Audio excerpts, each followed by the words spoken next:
Paz do Senhor, queridos irmãos, com muita alegria e muita satisfação neste momento, estaremos dando início a uns estudos bíblicos, e o nosso estudo bíblico tem por finalidade apresentar a escatologia. Escatologia é o estudo das últimas coisas. Nós estamos vivendo momentos na face da terra em que estamos aguardando a volta iminente do Senhor Jesus Cristo. E, no entanto, nós precisamos estar preparados para o arrebatamento da igreja. Todas as coisas estão cooperando para que o retorno de Cristo aconteça.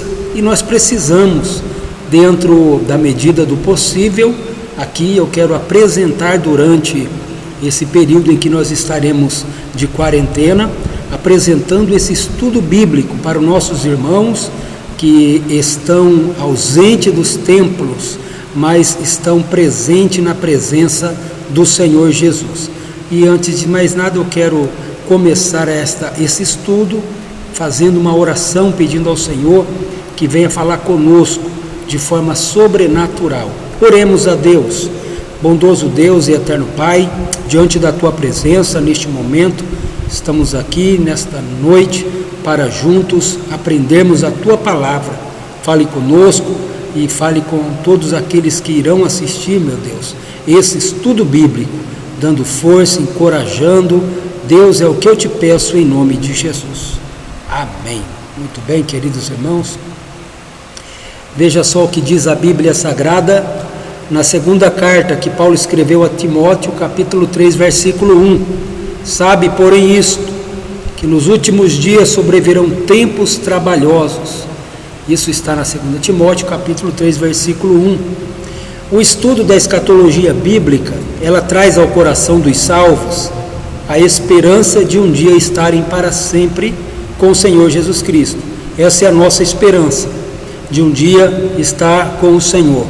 Muitos já foram, muitos já partiram, e a esperança que nós temos é de que um dia também nós subiremos ao encontro do Senhor. E nós estamos aguardando um evento chamado arrebatamento. O texto bíblico que a gente vai estar falando a respeito aqui é Mateus capítulo 24, versículo 4, e o versículo 5, do 11 ao 13. Veja só. Jesus respondendo disse-lhes: acautelai-vos que ninguém vos engane. Acautelai-vos de que ninguém vos engane, porque muitos virão em meu nome dizendo, eu sou o Cristo, e enganarão a muitos. E surgirão muitos falsos profetas e enganarão a muitos. Versículo 12, se multiplicar a iniquidade, o amor de muitos se esfriará, mas aquele que perseverar até o fim será salvo. Quem permanecer fiel até o fim vai ser salvo. Veja o que o texto da primeira carta que Paulo escreve aos Tessalonicenses 1:10 diz para nós. Veja só: e esperar dos céus a seu Filho, a quem ressuscitou dos mortos, a saber, Jesus, que nos livra da ira futura. Então veja, um versículo que trata de que muitos eventos que irão acontecer, que irão sucumbir na terra, a igreja, ela está guardada. A igreja, ela está protegida da ira futura, porque Deus, ele não nos destinou a ira futura. Muito bem, então nessa lição nós examinaremos a escatologia bíblica. Para os salvos em Jesus Cristo, este é um tema que traz esperança, porque não há nada melhor do que ter a certeza de que o Salvador voltará e que viveremos junto com Ele por toda a eternidade. Não há nada mais esperançoso. O crente tem essa esperança de um dia morar com o Senhor na eternidade. No entanto, para o descrente, a segunda vinda de Jesus, ela não vai trazer nenhum tipo de regozijo. As previsões bíblicas para o futuro dos ímpios são aterradoras. É isso que está escrito no livro de Salmos, Salmos de número 9 e o versículo de número 17, onde diz: os ímpios serão lançados no inferno e todas as nações que se esquecem de Deus. Porém, ainda há tempo de arrependimento e a conversão. Por isso, a Igreja do Senhor tem a responsabilidade de anunciar Jesus, cumprindo a grande comissão. Quando Jesus ele disse: ide, portanto, fazei discípulos de todas as nações, batizando em nome do Pai e do Filho e do Espírito Santo, ensinando a guardar todas essas coisas, e eis que eu estou convosco todos os dias até a consumação do século. Então, como nosso estudo está voltado à escatologia, nada melhor do que saber o que significa a palavra escatologia. Veja só, vamos para a definição dessa palavra. A palavra escatologia, ela tem origem em dois termos gregos: escatos, que é último, e logos, estudo, mensagem, palavra. Então, o termo grego cognato é escata, que significa últimas coisas.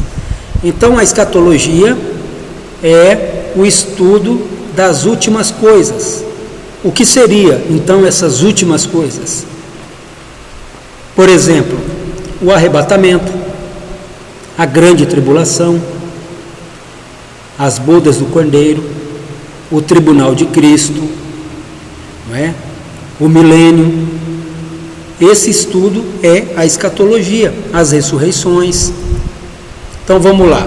Daí vem essa expressão, estudo ou doutrina das últimas coisas. Portanto, escatologia é o estudo sistemático das coisas que acontecerão nos últimos dias, ou a doutrina das últimas coisas. O relógio de Deus está marcando que brevemente Jesus voltará. A escatologia, ela estuda os seguintes temas: o estado intermediário, o arrebatamento da igreja, grande tribulação, o milênio, julgamento final e o estado perfeito e eterno. É esses assuntos que nós estaremos abordando de forma concisa durante esse estudo sobre escatologia, correto? Veja só, a escatologia e a volta de Jesus. O estudo da escatologia bíblica mostra que o crente ele tem de estar sempre alerta, vigilante, porque a volta de Jesus ela pode acontecer a qualquer momento. Portanto, estai-vos também apercebidos, porque virá o Filho do Homem a hora que não imagineis, ou imaginais. A hora em que não se espera, Jesus voltará. Isso é o que nós acreditamos. O arrebatamento é isso, acontecerá no momento em que nós não estamos esperando. Jesus ele disse que a vinda dele seria como o ladrão de noite.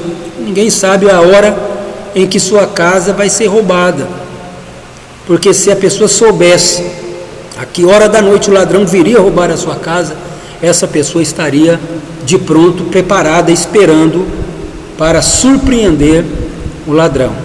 Então é uma coisa que nós precisamos pensar, que nós precisamos estar preparados para a vinda do Senhor. Essas calamidades que nós temos visto, guerra em vários lugares, epidemias, essas doenças que estão surgindo dentro do cenário social, isso tem mostrado que a vinda de Jesus está próxima. Nós precisamos estar preparados para isso. Veja que muitos até desprezam as verdades bíblicas, mas o Senhor nosso Deus, Ele vela pela sua palavra, e em breve Ele voltará e julgará todos aqueles que amam a prática do pecado. A preocupação com o fim dos tempos. Primeiro, os discípulos. Certa vez os discípulos de Jesus, eles fizeram a seguinte indagação ao mestre: dize-nos quando serão essas coisas e que sinal haverá da sua vinda e do fim do mundo? É interessante que esse texto de Mateus capítulo 24, versículo 3, a gente vai estar falando numa outra ocasião, porque tem algumas coisas muito interessantes aí. A pergunta do discípulo, ela é muito importante, porque eles fazem uma pergunta que ela está situada em 3 momentos proféticos. Preste atenção, eles perguntaram: dize-nos quando serão essas coisas. Que coisas? Lembram que Jesus falou para os seus discípulos, quando eles, admirados, olhando para a estrutura do templo, não é? Jesus disse para eles: olha, não vai ficar pedra sobre pedra que não seja derribada. Então, dizem-no quando serão essas coisas, eles estavam se referindo ao evento do templo em Jerusalém.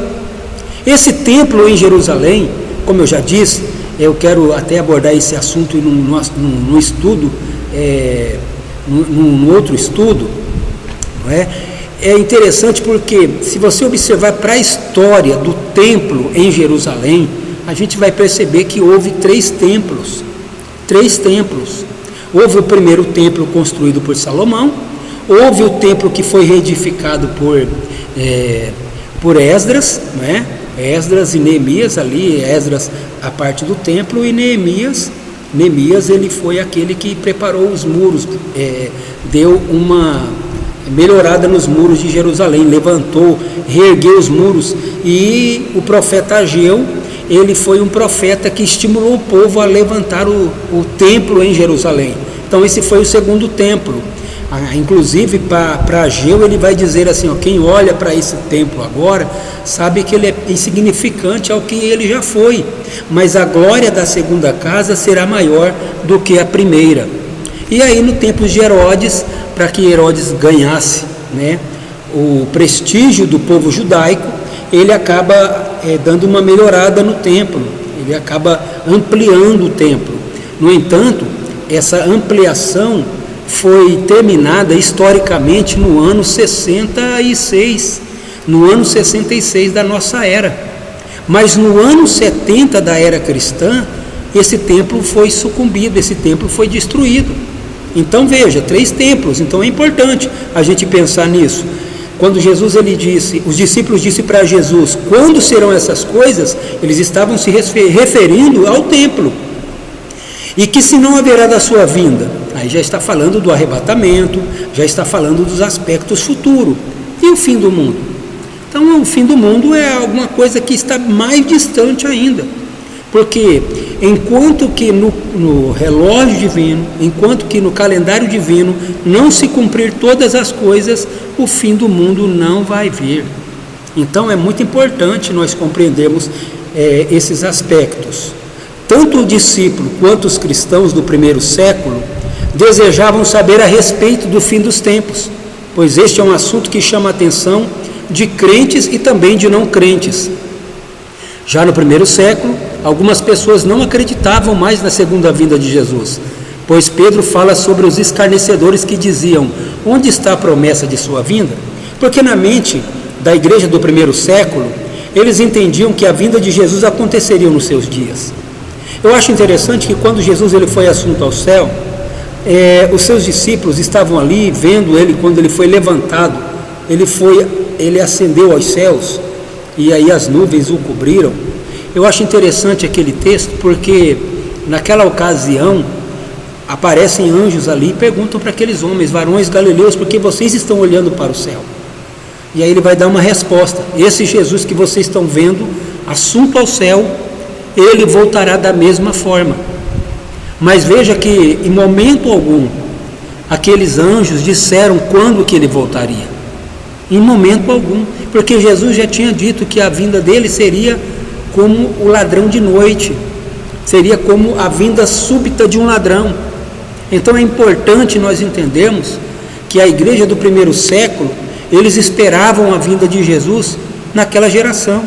Inclusive, uma das coisas que é interessante você analisar e ler a Bíblia é a primeira carta aos Tessalonicenses. Aquela carta ela vai mostrar para nós que aquela igreja que foi implantada por Paulo, a igreja de Tessalônica, aquela igreja ela era carente de escatologia, era carente. Eles achavam que ninguém iria morrer sem que Jesus voltasse. E quando começa a morrer a membresia da igreja, eles ficam preocupados. Eles dizem, olha, acabou, esse não tem mais jeito, não tem mais esperança para este. Aonde Paulo escreve, mostrando, ensinando que haveria um momento em que Jesus voltaria para buscar a sua igreja. Isso é muito importante, é fundamental nós entendemos. E é lógico que nos dias de Pedro também, na mesma época, entre o ano 60, 62, 63, 65, aconteceu a mesma coisa. Aquelas pessoas estavam desacreditando que Jesus voltaria, porque Jesus tinha morrido, tinha ressuscitado, tinha ascendido aos céus, e agora já fazia quase 30, 40 anos que aconteceu tudo isso, não é? E aí eles estavam perplexos, dizendo: peraí, está tudo do mesmo jeito, onde está a promessa da sua vinda? Desde que os nossos pais dormiram está do mesmo jeito. Mas ele estava se referindo ali que havia escarnecedores que não estavam mais acreditando na vinda do Senhor. Então, para nós não importa quanto tempo passou, quanto tempo ainda falta. O que importa para nós é saber que Deus vai cumprir a sua promessa da vinda do seu Filho Jesus Cristo. E eu preciso estar preparado. Você também, meu amigo, meu irmão, você também precisa estar preparado para a vinda do Senhor. Infelizmente, hoje, muitos também continuam achando que a palavra de Deus não vai se cumprir e que o fim não virá. Mas isso é lei do engano. Muito em breve, as trombetas tocarão e Jesus voltará. Lembrando que a vinda de Jesus ela acontece em duas fases diferentes. A primeira vinda de Jesus, a primeira fase da segunda vinda, ela é importante entendermos que é chamada de arrebatamento. E ela tem um espaço entre uma e outra. Então veja só, nós estamos aguardando a segunda vinda de Jesus, a segunda vinda. Essa segunda vinda ela tem também duas fases. A primeira fase é chamada de arrebatamento. A segunda fase é chamada revelação.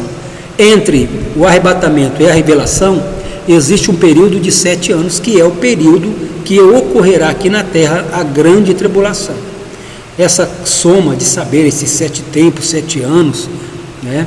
42 meses, 1360 dias, é importante a gente entender dentro do calendário bíblico. Vamos estar explicando quando estivermos falando a respeito da grande tribulação. Aí temos as previsões falsas sobre o futuro. O homem sempre se preocupou com o fim dos tempos, por isso o grande número de falsos profetas e falsas previsões quanto ao futuro da humanidade. Não são poucas as pessoas que já fizeram predição acerca da vinda de Jesus, mas caíram por terra. Alguns até chegaram a dizer, um certo profeta, que era denominado como profeta, pseudo-profeta, ele disse que Jesus voltaria no ano 2000. E, pasmem, Jesus não voltou no ano 2000. Isso já faz 20 anos que aconteceu. A palavra daquela pessoa caiu por terra porque não tinha suporte bíblico, não tinha autorização da Bíblia para dizer tal besteira. E é interessante você pensar numa coisa aqui. Ele até usou um termo, dizendo que quando a Bíblia fala sobre a vinda de Jesus, fala daquele dia e hora ninguém sabe.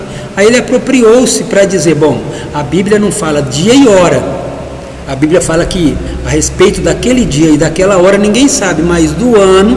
Aí ele diz que no ano de 1970, ou na década de 70, ele teve uma revelação de Deus que Jesus voltaria no final do milênio, né?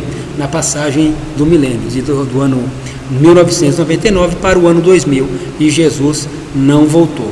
Por quê? Porque essas previsões não têm base bíblica.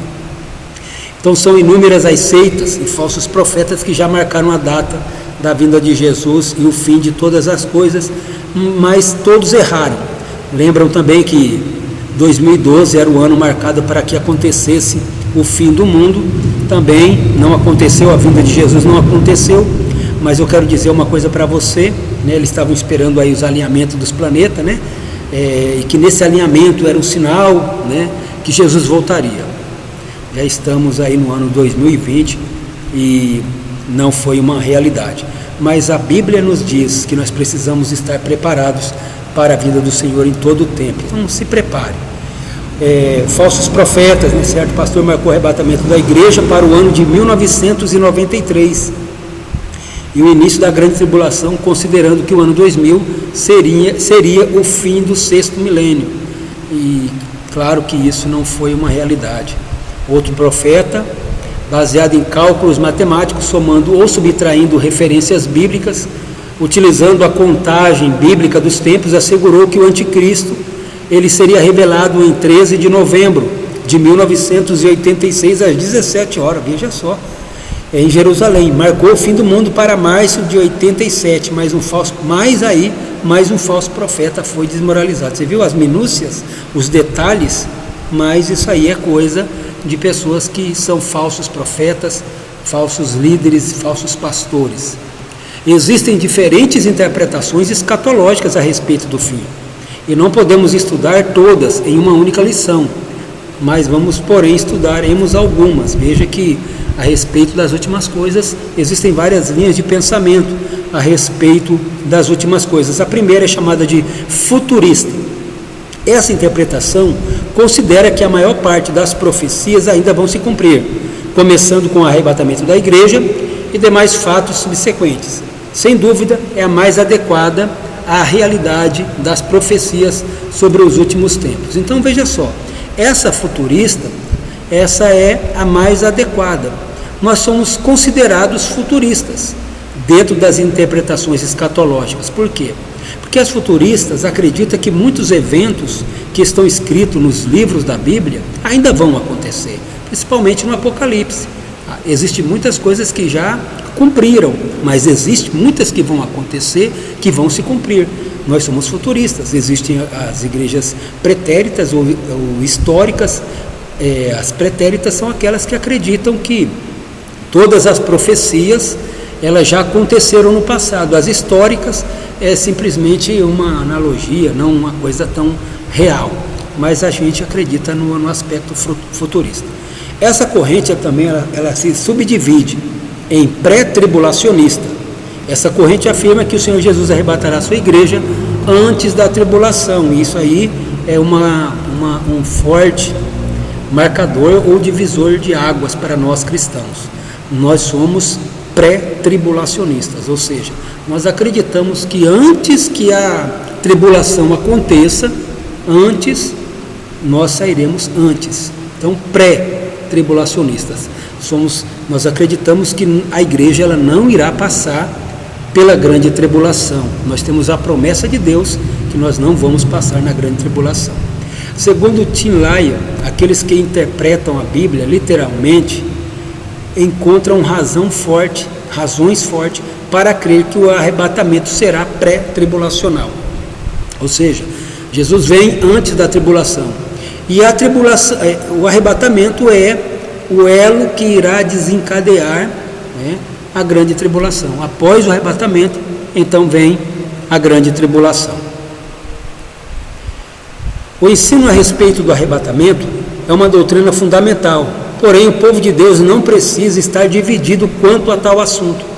O importante é que Jesus voltará para buscar a sua igreja. Muitas pessoas ficam preocupadas, vai com roupa, vai sem roupa, como é que vai ser isso? Irmãos, essas coisas são irrelevantes, porque se Jesus transformar o nosso corpo, Ele quiser transformar o corpo com a nossa vestimenta vai ser transformada, mas se não, a nossa vestimenta vai ficar, o nosso corpo vai ser transformado, corpo material vai ser transformado em corpo espiritual, um corpo corruptível vai se transformar num corpo incorruptível, e assim nós estaremos subindo ao encontro do Senhor nos ares. Então, é importante ressaltar que a corrente pré-tribulacionista ela está mais de acordo com o livro de Apocalipse.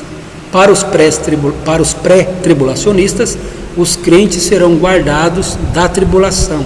Segundo essa corrente, o propósito da tribulação não é preparar a igreja para estar com Cristo, mas preparar Israel para a restauração do plano de Deus. Não vou entrar em pormenores a respeito da grande tribulação nesse primeiro momento, porque nosso alvo não é esse. Nosso alvo é apresentar aí o assunto que nós estaremos estudando durante essa maratona de estudo bíblico, não é? Então veja só, pré-milenista, essa corrente conclui que a vinda de Cristo ocorrerá antes do milênio, quando Cristo virá reinar sobre a terra.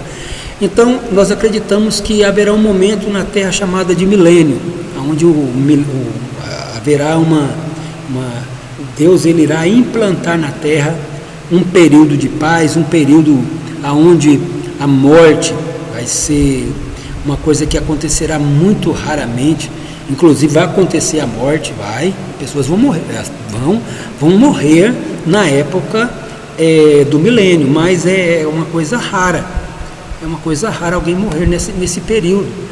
É tão interessante que nesse milênio, quem serão os sobreviventes, quem serão os componentes do milênio, serão justamente aqueles que sobreviveram à grande tribulação, né?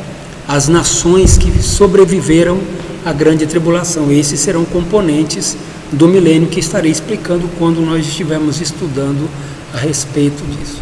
Então, grande parte dos cristãos do primeiro século eram pré-milenistas.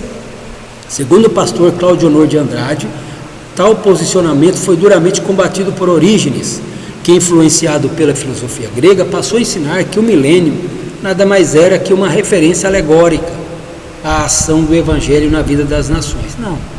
O milênio será um período real, vai ser um momento real na Terra. Eu até acho engraçado que muitas pessoas acreditam que Jesus veio para morrer na mão dos malfeitores aqui na Terra, mas não acredita que Jesus irá implantar o milênio, implantar um reino onde ele viverá 1000 anos, onde por 1000 anos ele provará, mostrará que o seu reino é superior a qualquer reino humano, governo humano. Ainda nas interpretações da escatologia, como nós somos pré-tribulacionistas, a gente sabe que a gente sai de cena antes da tribulação. Aí tem mais duas correntes teológicas, chamadas mid-tribulacionismo e pós-tribulacionistas. Os mid-tribulacionistas, eles entendem que a igreja vai ser arrebatada no meio da tribulação. Se a tribulação ela tem um período de 7 anos, acredita-se que a igreja será tirada da terra quando chegar na metade da semana, ou seja, 3 anos e meio. O pós-tribulacionistas, eles acreditam que a igreja ela vai passar por toda a tribulação, durante os 7 anos de sofrimento, o anticristo, as 7 taças, os 7 selos que serão abertos, as 7 taças que serão, as 7 trombetas, as 7 taças que serão derramadas sobre a terra. Eles acreditam que a igreja vai passar por tudo isso para depois Jesus voltar. É uma forma equivocada e não tem muita fundamentação bíblica para essa interpretação. A interpretação que é mais compreensível, que é mais bíblica, que a gente consegue entender biblicamente, que temos respaldo bíblico, é a pré-tribulacionista, certo? Jesus disse que a igreja de Filadélfia, que representa a igreja fiel, que iria guardá-la da hora da tentação que há de vir sobre todo mundo, para tentar os que habitam na terra. Então a igreja não estará mais na terra quando começar a grande tribulação. Assim como guardaste a palavra da minha perseverança, eu também guardarei do dia da tentação que há de vir sobre o mundo inteiro. Então o dia da tribulação que viria sobre o mundo inteiro, Deus nos guardará da tribulação. De que forma? Nos tirando antes, né? Paulo ensina que devemos esperar dos céus o seu Filho. Olha que coisa linda esse versículo. A esperar dos céus o seu Filho, a quem ressuscitou dos mortos, a saber, Jesus, que nos livra da ira futura. A ira futura que a gente entende que é a grande tribulação. Então veja, histórica, considere que o Apocalipse é um livro histórico, cujos fatos já se cumpriram na sua maior parte, mas tal entendimento não corresponde à realidade bíblica. Então, isso aí é a interpretação da escatologia histórica. Lembra que a gente falou na nossa primeira abordagem sobre as interpretações, nós acreditamos no aspecto futurista, né? A preterista entende que o Apocalipse já se cumpriu totalmente na época do Império Romano, incluindo a destruição de Jerusalém no ano 70 da era cristã. Então, também não acreditamos nisso, que todas as profecias já se cumpriram até o ano 70 da nossa era. Entretanto, as profecias bíblicas sobre o fim dos tempos indicam que diversos eventos escatológicos ainda não se cumpriram, como o arrebatamento da igreja, a grande tribulação ou a hora da tentação que há de vir sobre todo o mundo, a vinda de Cristo em glória e o milênio. Aí tem ainda mais um tipo de interpretação que é chamada simbolista. É também chamada de interpretação idealista ou espiritualista. Tudo é espiritualizado, simbólico, nada é histórico, mas apenas uma alegoria da luta entre o bem e o mal. Nessa linha de pensamento, há o ensino amilenista. Amilenismo quer dizer que não haverá nenhum milênio, não existe nenhum milênio, é alguma coisa apenas simbólica. segundo o qual não haverá um período literal de 1000 anos para o reinado de Cristo. Ensinam que a igreja está vivendo um milênio simbólico, mas as referências que indicam que o milênio será literal são muitas. Há os pós-milenistas que pregam que Jesus só voltará depois do milênio. Os textos bíblicos, porém, indicam uma ordem diferente de acontecimentos escatológicos. A ressurreição dos mortos salvos, ocorrerá na vinda de Cristo. A volta de Jesus é tão literal quanto foi a sua ascensão. Se ele ascendeu aos céus, também ele voltará da mesma forma. Então a volta de Jesus ela é tão literal quanto a sua ascensão. E para a gente encerrar o nosso estudo, nosso primeiro estudo de escatologia, a primeira aula, nosso primeiro estudo, defendemos a interpretação futurista, que se revela como a que melhor se ajusta à boa hermenêutica. Hermenêutica é a arte de interpretação, Então, como aquela que se ajusta na boa interpretação sagrada, segundo a qual a Bíblia interpreta-se a si mesma. Que Deus abençoe a sua vida, que o Senhor Jesus continue te dando graça, sabedoria, compreensão, entendimento, para permanecerem firmes na presença do Senhor até o seu retorno eminente. Que Deus abençoe a sua vida, em nome do Senhor Jesus.